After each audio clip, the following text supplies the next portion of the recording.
America భూతల యుద్ధానికి సిద్ధమవుతుంది. Iran కూడా తగ్గట్లేదు.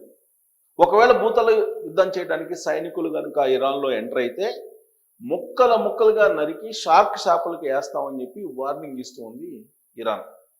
ఇప్పటికే దాదాపు 10 లక్షల మంది సైన్యాన్ని ఇరాన్ తయారు చేసింది. ఏమాత్రం తగ్గేటువంటి పరిస్థితి కనిపించట్లేదు.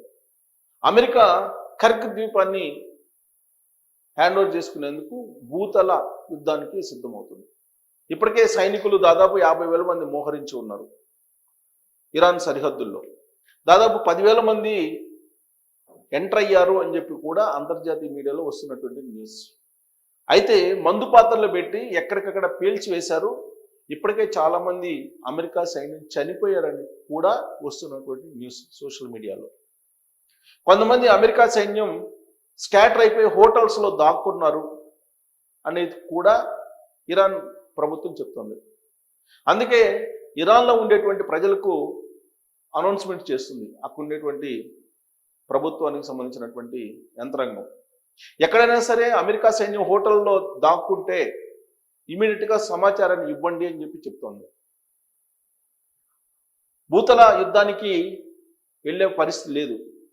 అమెరికా సైన్యం భూతల యుద్ధానికి వెళ్తే ఏం జరుగుతుందో భయపడుతున్నటువంటి పరిస్థితి. దానికి కారణం ఏంటంటే ఇరాక్ అలాగే ఆఫ్ఘనిస్తాన్ మీద యుద్ధం చేసినప్పుడు భూతల యుద్ధానికి అమెరికా సైన్యం వెళ్ళింది.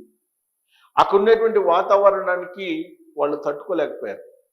ప్లస్ అక్కడ ఉండేటువంటి భౌగోళిక పరిస్థితుల్ని అవగాహన చేసుకోవడంలో కూడా వైఫల్యం చెందారు. అందుకే ఆఫ్ఘనిస్తాన్ని వదిలి పరారై వెళ్ళిపోయారు అమెరికా సైన్యం. ఇరాక్లో కూడా అదే జరిగింది. ఇప్పుడు ఇరాన్లో కూడా అదే జరగబోతుంది అనేది అంతర్జాతీయ మీడియా చెప్తోంది. కేవలం అంతర్జాతీయ మీడియానే కాదు, అమెరికాకు సంబంధించినటువంటి వాల్ స్ట్రీట్ కానీ, బ్లూంబర్గ్ కానీ, న్యూయార్క్ టైమ్స్ కానీ ఇవన్నీ కూడా అదే చెప్తూ ఉన్నాయి. భూతల యుద్ధానికి వెళ్ళలేవు, అమెరికా సైన్యం వెళ్ళదు, వెళ్ళే అవకాశం లేదని చెప్తుంది. కానీ ట్రంప్ తీసుకున్నటువంటి నిర్ణయం కారణంగా భూతల యుద్ధానికి వెళ్ళడానికి సిద్ధపడే పరిస్థితి ఏర్పడింది అక్కడ. మరోవైపు చర్చలు అంటూనే అమెరికా దాడులు